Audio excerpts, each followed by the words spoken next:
Assalamualaikum warahmatullahi wabarakatuh.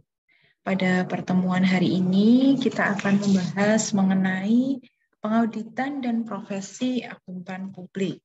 Hari ini akan kita fokuskan mengenai 10 butir standar auditing, kemudian nanti kita akan bahas mengenai kesenjangan ekspektasi dan mengenai format laporan auditor.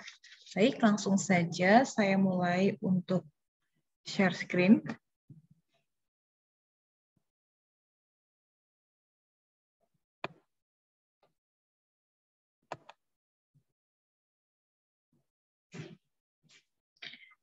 Baik, mengenai standar audit, kita ada 10 butir standar auditing yang wajib dipatuhi oleh seorang auditor independen.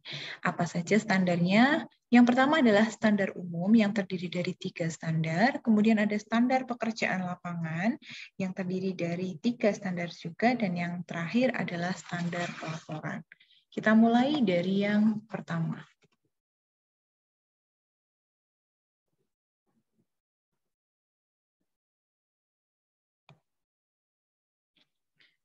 Mengenai standar umum, yang pertama adalah kompetensi atau kompetens. Artinya, seorang auditor itu harus memiliki keahlian dan pelatihan teknis yang cukup. Jadi di sini pada umumnya auditor dalam level yang lebih rendah atau junior auditor, dia harus dilakukan supervisi oleh atasannya yang lebih berpengalaman. Kemudian untuk standar yang kedua yaitu independensi atau independence. Artinya dalam semua hal yang berhubungan dengan penugasan, independensi dari seorang auditor itu harus dia pertahankan. Artinya apa di sini? Independen adalah bisa diartikan sebagai auditor tidak mudah dipengaruhi atau tidak memihak pada siapapun. Misalnya ya, tidak memihak siapapun di sini adalah ketika kita mengaudit, ya kita harus memposisikan kita sudut pandang dari auditor itu tidak hanya dari sisi manajemen, tapi juga dari sisi lain, yaitu dari sisi kreditur, investor, atau siapapun pengguna dari laporan audit yang kita hasilkan. Kemudian yang ketiga adalah due professional care. Ya, artinya adalah dalam pelaksanaan audit dan penyusunan laporannya, auditor wajib menggunakan kemahiran profesionalisnya dalam secara cermat dan seksama. Nah, misalkan di sini kertas kerja audit ya, di sini bisa saya contohkan kertas kerja audit itu isinya harus menunjang pendapat auditor. Dan tentu saja untuk penyajiannya juga harus sesuai dengan pedoman dari standar audit. Berikutnya mengenai standar pekerjaan lapangan. Yang pertama adalah adequate planning and proper supervision. Artinya apa? Di sini pekerjaan harus dirancang dengan sebaik-baiknya dan apabila digunakan asistensi harus dilakukan supervisi dengan semestinya. Nah, unsur supervisi di sini misalnya apa? Misalnya memberikan instrumen pada asisten, kemudian mereview pekerjaan yang telah mereka lakukan. Kemudian apabila terjadi perbedaan pendapat antara staf audit di sebuah kantor akuntan, itu juga harus menyelesaikan perbedaan pendapat tersebut. Kemudian understanding the entity, environment, and internal control. Jadi dalam hal ini, pemahaman yang memadai atas sistem pengendalian internal oleh klien itu harus diperoleh oleh seorang auditor. Untuk apa? Dalam rangka untuk merencanakan audit ya dan menentukan sifat, saat, dan lingkup pengujian yang harus dilakukan. Kenapa kita harus memahami SPI dari klien? Karena sistem pengendalian internal yang baik ya itu biasanya akan menghasilkan data yang dapat dipercaya. Dan sebaliknya, jika SPI yang milik klien itu tidak berjalan dengan efektif, tidak berjalan dengan baik, maka akan berpotensi timbul banyak penyelewengan atau penyalahgunaan kekayaan perusahaan, sehingga informasi keuangan yang dihasilkan menjadi tidak dapat dipercaya.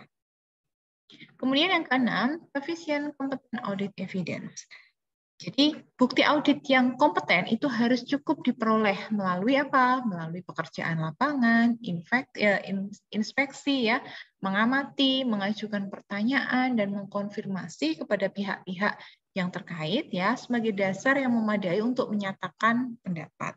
Jadi dalam hal ini tujuan akhir dari standar pekerjaan lapangan itu adalah untuk mendapatkan bukti yang layak sebelum auditor menyatakan pendapatnya atas laporan keuangan klien. Berikutnya mengenai standar pelaporan. Standar pelaporan yang pertama adalah financial statement presented in accordance with GAAP. Jadi laporan keuangan itu harus disusun sesuai dengan prinsip akuntansi yang berlaku.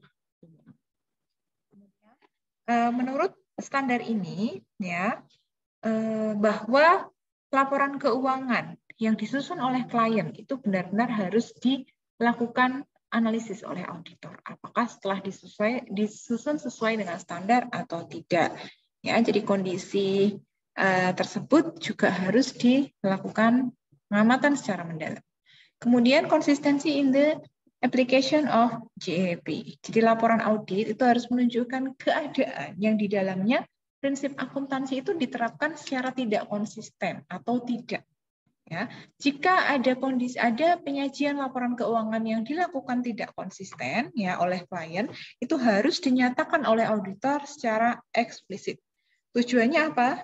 Ya, tujuan dari standar ini adalah untuk memberikan jaminan apabila ada perubahan dalam prinsip akuntansi, itu auditor akan mengungkapkan perubahan tersebut dalam laporannya, sehingga daya banding laporan keuangan tersebut dapat diandalkan. Berikutnya, adequacy of informative disclosure. Pengungkapan informatif dalam laporan keuangan ini harus dipandang memadai, kecuali dinyatakan lain dalam laporan audit.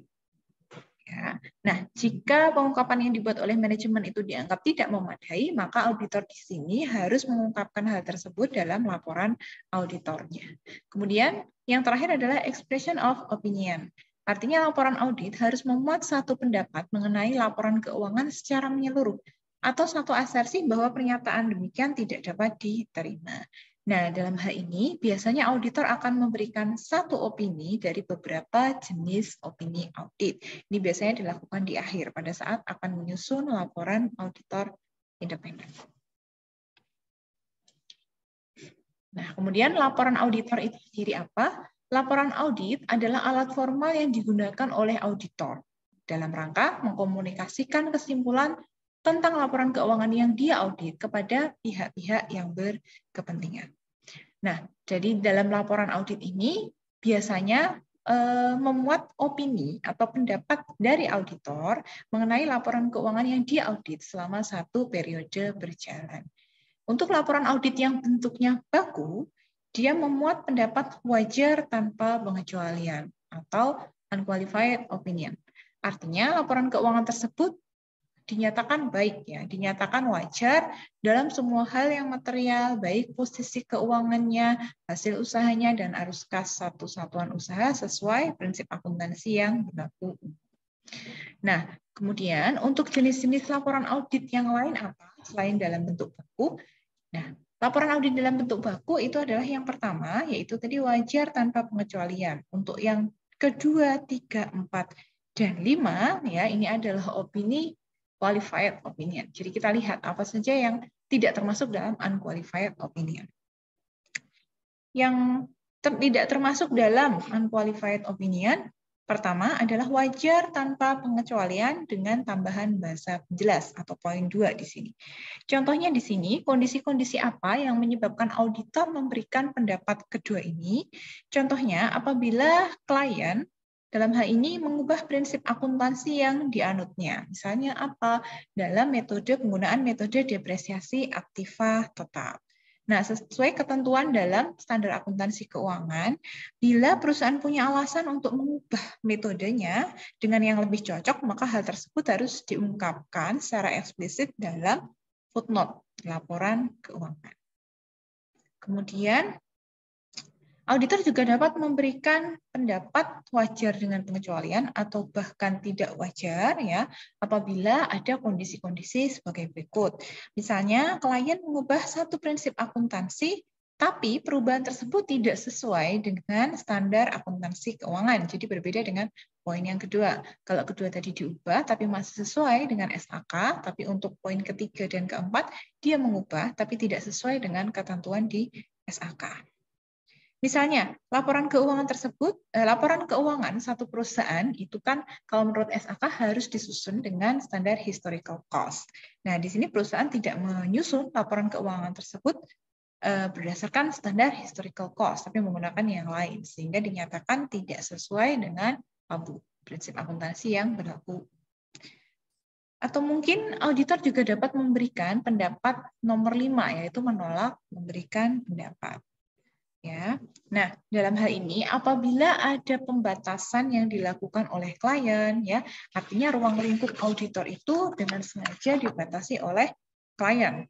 Sementara pembatasan tersebut sifatnya sangat material atau sangat berpengaruh terhadap hasil audit atas laporan keuangan, sehingga auditor secara ekstrim bisa memberikan tanggapan atau opini audit yang kelima, menolak memberikan pendapat. Atau jika ada pembatasan ruang lingkup tapi dianggap tidak material, ya itu dapat diberikan pendapat nomor 3, yaitu wajar dengan pengecualian.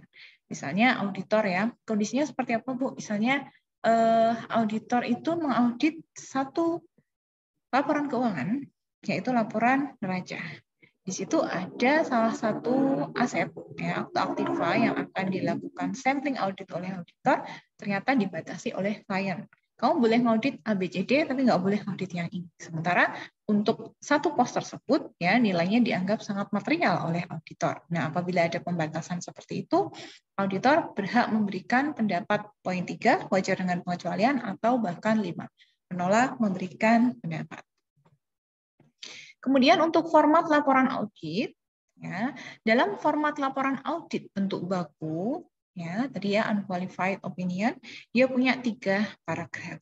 Yang pertama adalah paragraf pendahuluan atau pengantar, yang kedua adalah paragraf lingkup audit, yang ketiga adalah paragraf pendapat. Nah, untuk paragraf pendapat, ini saya langsung ke poin yang nomor 3 ya. Untuk paragraf pendapat, ya, dalam laporan audit itu biasanya ditandai dengan kalimat berikut. Jadi yang awalan dari kalimatnya adalah, menurut pendapat kami, laporan keuangan yang kami sebut di atas menyajikan secara wajar dalam semua hal yang material, posisi keuangan, ya, nama perusahaannya apa, per tahun berapa, ya, dan hasil usaha serta arus kas untuk tahun-tahun yang berakhir pada tanggal tersebut sesuai dengan standar akuntansi yang berlaku umum di Indonesia. Nah, kemudian secara umum untuk laporan audit formatnya kira-kira seperti ini, ya. Nah, di atas ada laporan auditor independen, kemudian ada nama KAP-nya siapa atau dengan afiliasi siapa. Kemudian ada di sini ditujukan kepada direksi, dewan direksi dan dewan komisaris, ya. PT apa, klien yang diaudit, kemudian alamatnya ada di mana. Kemudian paragraf pendahuluan diawali dengan kalimat, kami telah mengaudit neraca PT, ya, Sejahtera Jaya Bahagia bla bla bla, sampai dengan, ya, tanggung jawab kami adalah pada pernyataan pendapat atas laporan keuangan tersebut berdasarkan proses audit yang kami lakukan. Ini adalah paragraf pendahuluan. Kemudian paragraf yang kedua yaitu paragraf ruang lingkup dimulai dari kami melaksanakan auditing berdasarkan standar auditing yang ditetapkan oleh Ikatan Akuntan Indonesia. Sampai dengan di sini ada baris terakhir, ya. Kami yakin bahwa audit kami memberikan dasar memadai untuk menyatakan pendapat. Ini adalah paragraf ruang lingkup audit. Kemudian paragraf ketiga di sini adalah paragraf pendapat.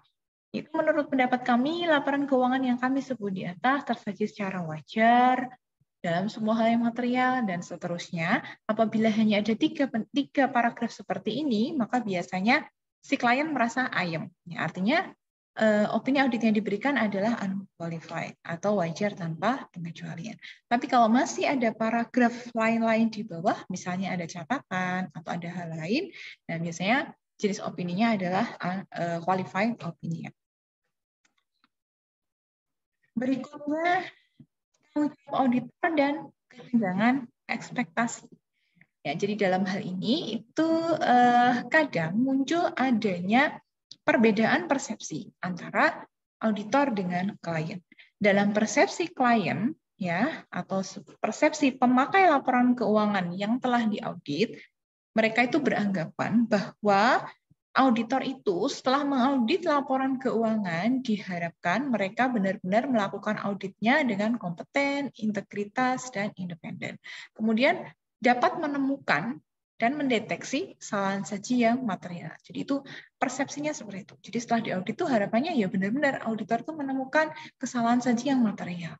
Kemudian mampu mencegah diterbitkannya laporan keuangan yang menyesatkan. Jadi itu harapan atau persepsi dari klien atau pihak-pihak yang berkepentingan terhadap laporan auditor. Nah, apabila tiga hal tersebut tidak muncul, maka akan menimbulkan expectation gap atau kesenjangan ekspektasi. Kesenjangan ekspektasinya itu berupa apa? Misalnya, dalam hal ini klien bisa menganggap bahwa kegagalan bisnis yang dia dapatkan atau kerugian investasi itu merupakan hasil dari kegagalan proses audit. Jadi, oh ini bisnis saya gagal nih, berarti ini disebabkan karena gagalnya proses audit yang telah dilakukan sebelumnya.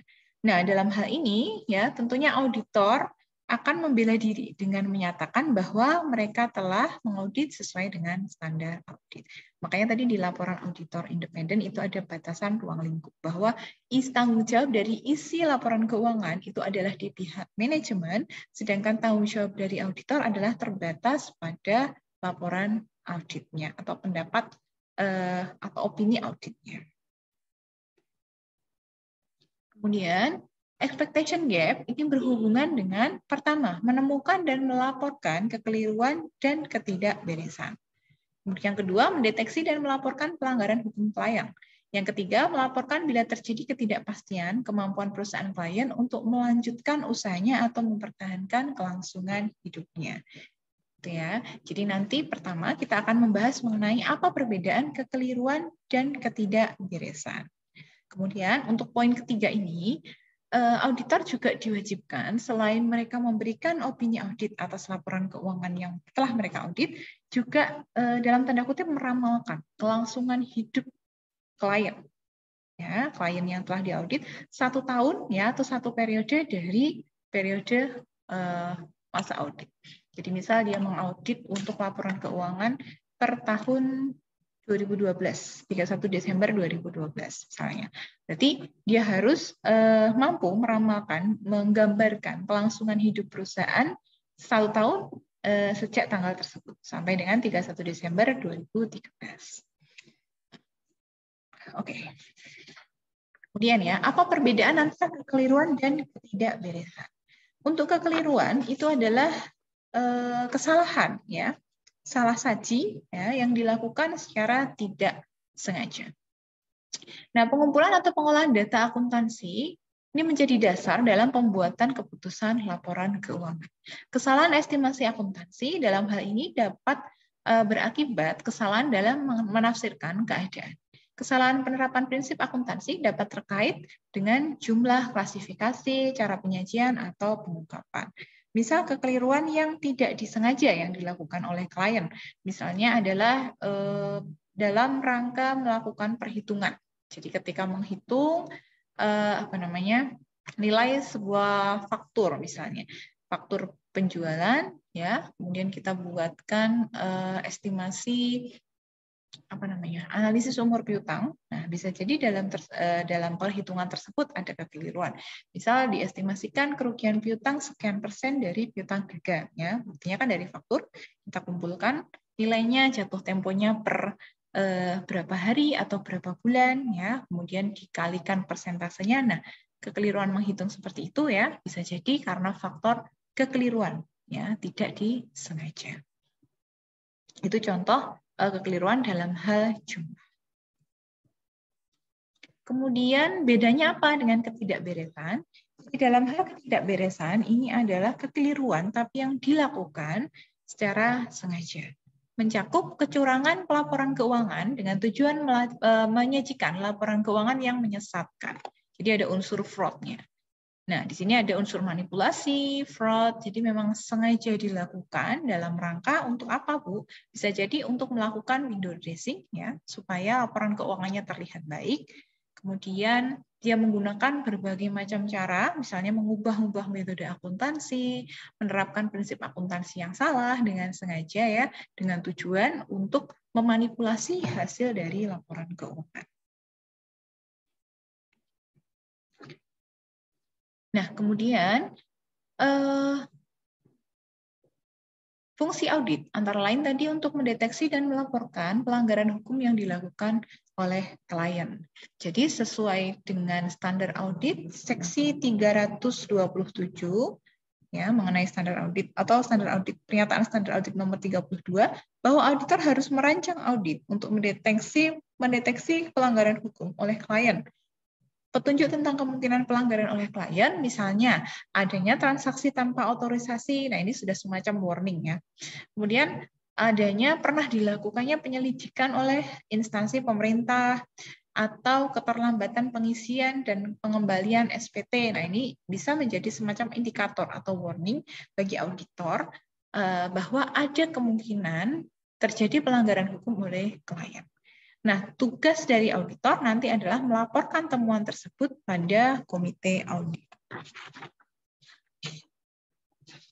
Kemudian, menurut standar audit nomor 30, auditor juga harus mempertimbangkan kemampuan satuan usaha dalam mempertahankan kelangsungan hidupnya. Jadi, auditor di sini bertanggung jawab untuk menilai apakah dia punya kesangsian yang besar terhadap kelompok satuan usaha dalam mempertahankan kelangsungan hidupnya dalam periode yang pantas. Tadi ya, batas waktunya adalah maksimal 1 tahun sejak tanggal laporan keuangan yang diaudit. Baik ya, untuk pertemuan hari ini, materi saya cukupkan sampai sekian. Apabila nanti ada pertanyaan, bisa disampaikan melalui grup WhatsApp. Wassalamualaikum warahmatullahi wabarakatuh.